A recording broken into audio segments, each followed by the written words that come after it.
The Iqoo 9 Pro has Qualcomm's Snapdragon 8 Gen 1 SoC. This new processor is built using a 4nm fabrication process and offers a maximum clock speed of 3 GHz. Iqoo has included what it calls an intelligent display chip. This is said to help with gaming by enhancing colors and frame rates using motion estimation and motion compensation. Iqoo 9 Pro's design utilizes a metal frame which is sandwiched between two sheets of glass. There is a 3-color BMW Motorsport-inspired racing stripe running off-center down the rear panel. The power button is also finished in blue. The white area has matte finish which feels smooth and does not gather fingerprints. Thankfully, Iqoo includes a color-matched case in the box. The stripes on the back have a glossy finish, giving the rear panel a dual-tone effect.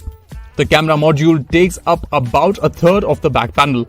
It's mostly cosmetic but also prevents the phone from wobbling when placed on a flat surface. The Iqoo 9 Pro features a 120Hz 6.78-inch curved edge AMOLED display with a 1440 by 3200 pixel 2K plus resolution. Text and images appeared quite sharp. It is an LTPO panel, which means it can regulate a refresh rate down to 10 Hz when required, which in theory should allow for better battery life.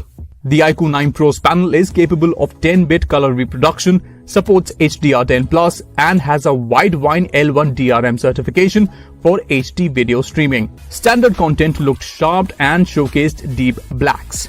The phone features a 3D ultrasonic fingerprint reader under its display, which is quite unique.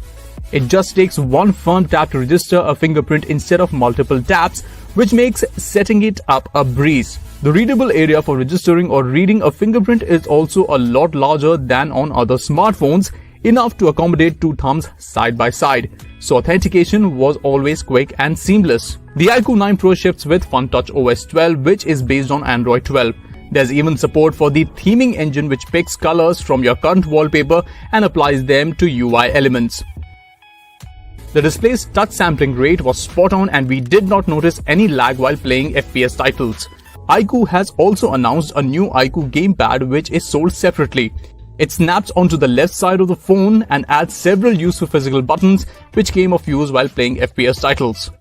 The Iqoo 9 Pro has 3 rear-facing cameras and a single front-facing camera. There is a 50-megapixel primary camera with a sensor and optical stabilization for gimbal-level smoothness, a 50-megapixel ultra-wide-angle camera with autofocus, and a 16-megapixel telephoto camera with OIS and PDAF. Selfie duties are handled by a 16-megapixel front-facing camera.